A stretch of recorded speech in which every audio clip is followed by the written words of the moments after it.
Hello everyone. I am trying out a little bit of new technology today, but I'm really excited to be here and talk to you about family relationships. As a relationship coach, with family barbecues and summer picnics and everything else that's coming up, I've had a lot of questions coming in from clients about how to get excited about them, even though they love their family and they want to make the most of it. And I'm just going to start with a real quick story about my weekend this past weekend that was filled with family events. My husband's nephew had a birthday party, and then my nephew had a birthday party. And kind of one of those things that made me really appreciate everything I've worked for, everything I've worked on, everything that my family has worked on within themselves. And so I just really want to encourage you that family events do not have to be a total drag. You can have fun at your family stuff. And so the story I want to start with is my 5-year-old nephew's birthday party, which was incredible, organized by my sister, and she's really good. She always has themes for everything, and I mean, I hope when I'm a mom I can be as good at birthday parties as she is. I might just hire her to do that. But it was a shark theme, and there was a shark piñata, and my 7-year-old nephew took a swing at the piñata. And he was surrounded by cousins and adults and aunts and uncles, and we were all there watching, and I yelled out to him, "Oh, nice swing." And he literally lit up, and he said, "I know." And he like flexed both of his arms, and he was like, "Mwah, you could kiss these tigers." And it was just so precious to see him absolutely confident that everybody that was there loved him, and he was absolutely safe to be himself. And I think that that's something that we sometimes lose as adults when we go to these parties and we overthink things, but sometimes when we think about them, we're absolutely right, because let's face it, families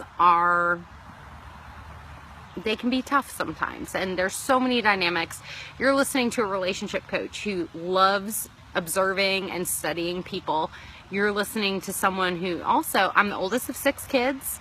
My mom is one of 15. My dad is one of 7. I think I stopped counting cousins when I had 50 of them.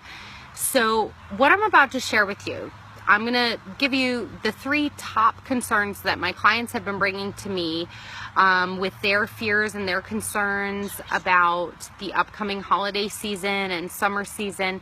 And I'm also, of course, going to give you some tidbits on how these 3 concerns or fears do not have to stop you or hold you back from enjoying your family. Like our blood relatives, there's a bond unlike no other. They can absolutely make us more mad than anybody else. They can hurt our feelings worse than anybody else. But they also, there's just like, they have an in, right? Like that's family, that's blood. So to get started, I want to talk about the top 3 things that have been coming in with my clients about feeling uncomfortable. Let's just say uncomfortable about going to these events. And the number 1 thing that I have is how to deal with those uncomfortable questions. That's why they're feeling uncomfortable, because they know they're going to be asked about things they don't want to talk about. So when you think about this, like, is this one of your concerns? Can you relate? If as I'm talking, if you have any comments or questions, like please feel free to interact.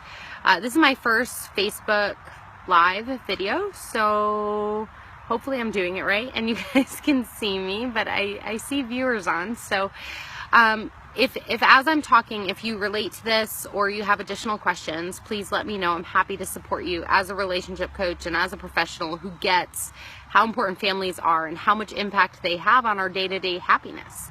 So the top concern that I get from my clients is around uncomfortable questions at family events.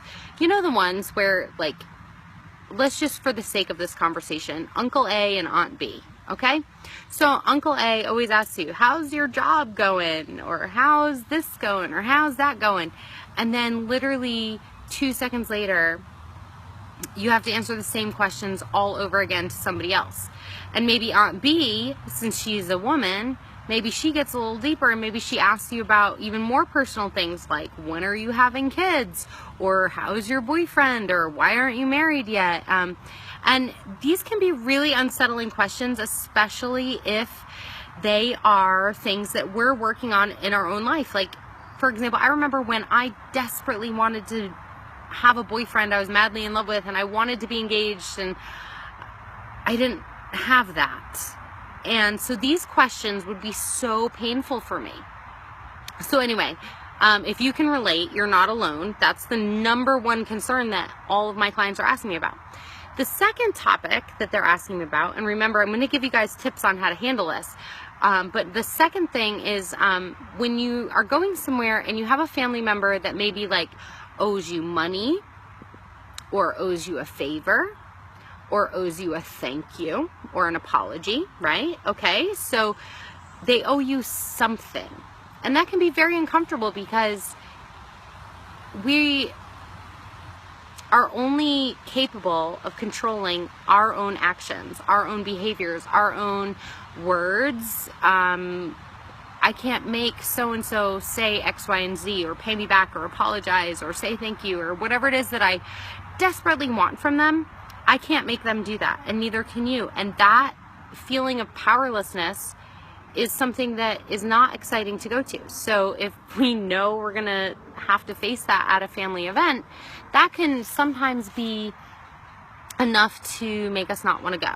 And the sad part about that is that then you would miss out on all the other people that you did want to connect with, or even the healing that could happen if you connected with someone that you were having a difficulty with. So I just want to again phrase this in a way that you're not alone. There's a lot of people asking me about this, and as a relationship coach, family dynamics is one of the top things that comes up.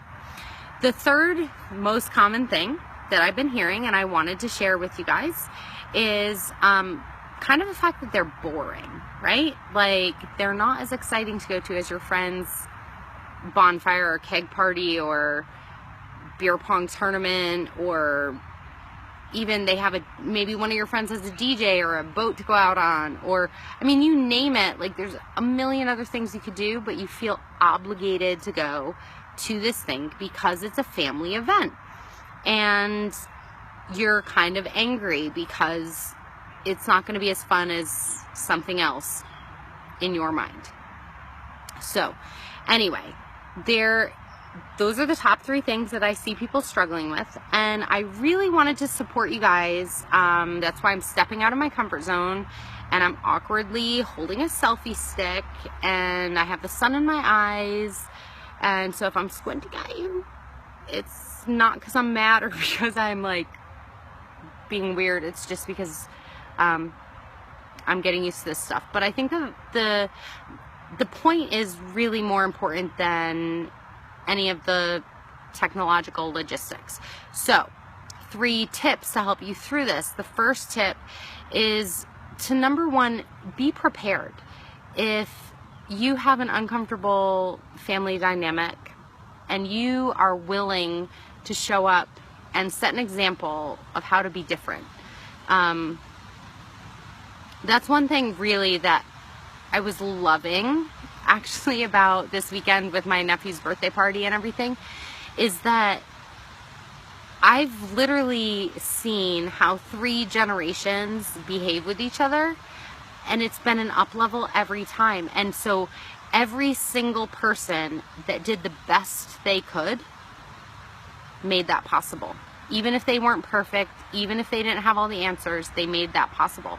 So when you're faced with going to a family event that might be a little uncomfortable, or that might have you feeling like you don't want to go, just be prepared. If that means you have to go a little late because you need a little extra time to go for a walk, or if you need a code word with your partner and, hey, if I say this, we're out.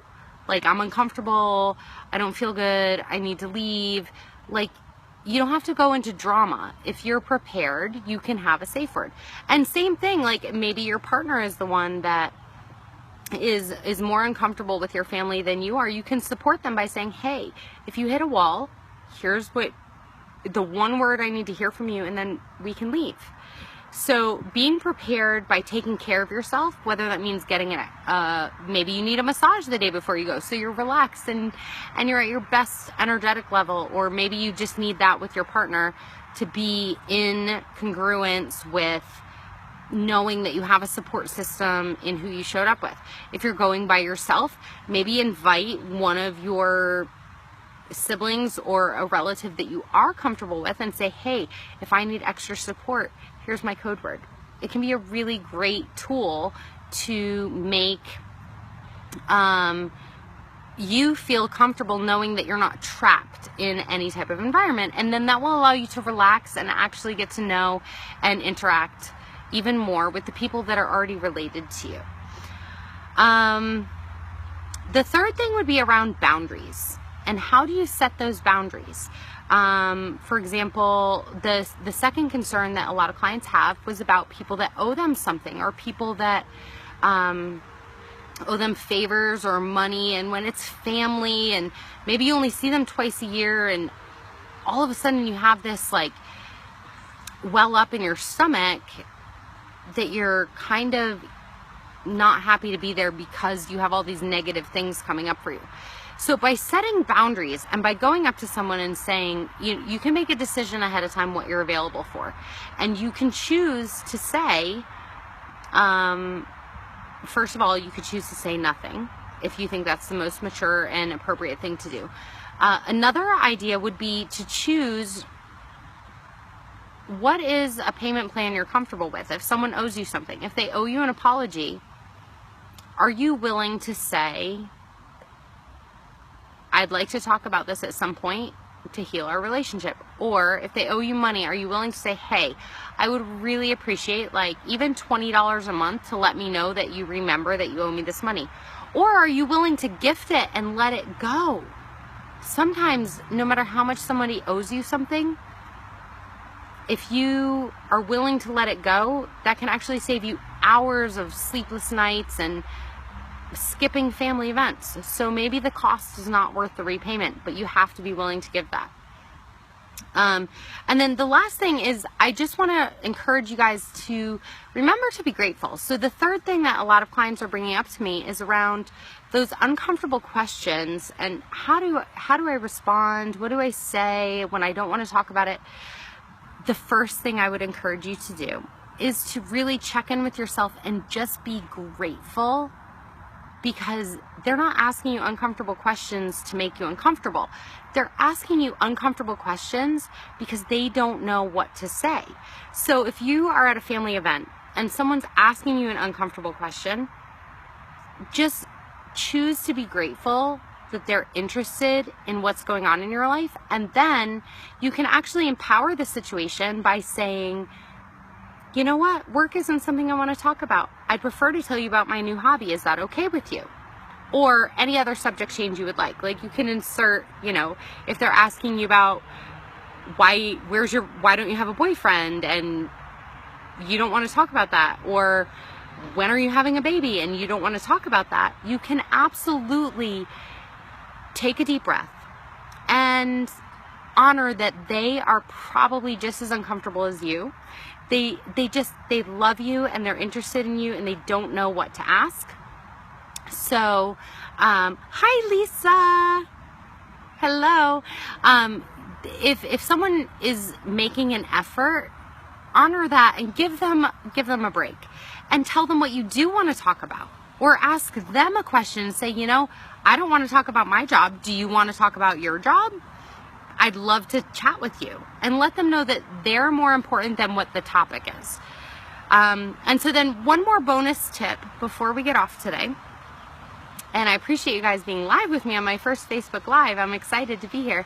The last tip I have is about the fact that acceptance can often be more powerful even than forgiveness. So those family members, and family is family. can sometimes hurt each other more deeply because we matter more than a stranger off the street. You may have hurt people. People may have hurt you.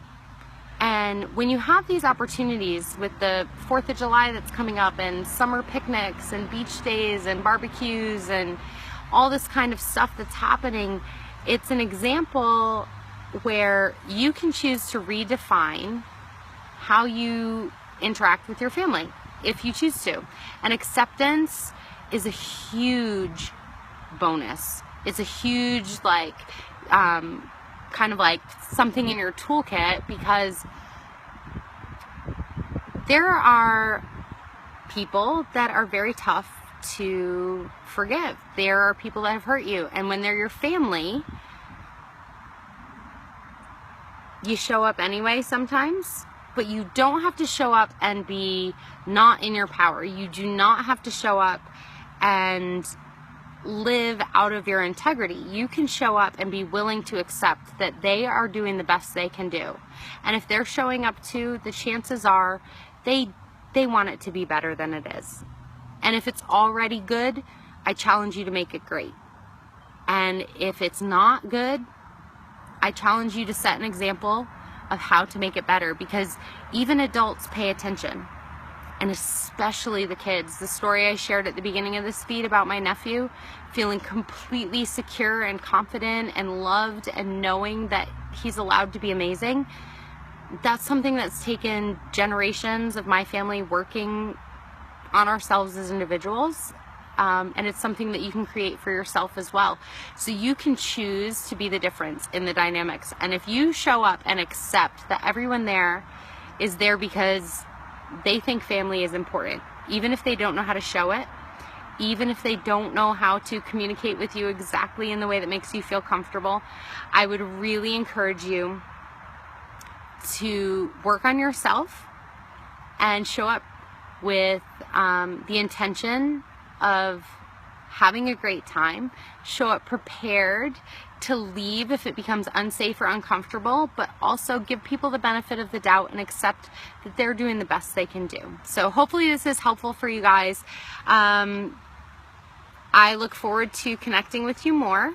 My social media name is BethanyP.me. You can find me on most forums there, and I'm going to be getting a lot more visible now that I've taken some time off and really spent a lot of time behind the scenes on helping my one-on-one clients, and we're branching out again, and I hope this is helpful for you. So let me know what you think, what questions you have, and this week's theme is family dynamics. So I'm loving you all. Thank you for being here, and I'll look forward to more conversations soon. Bye-bye.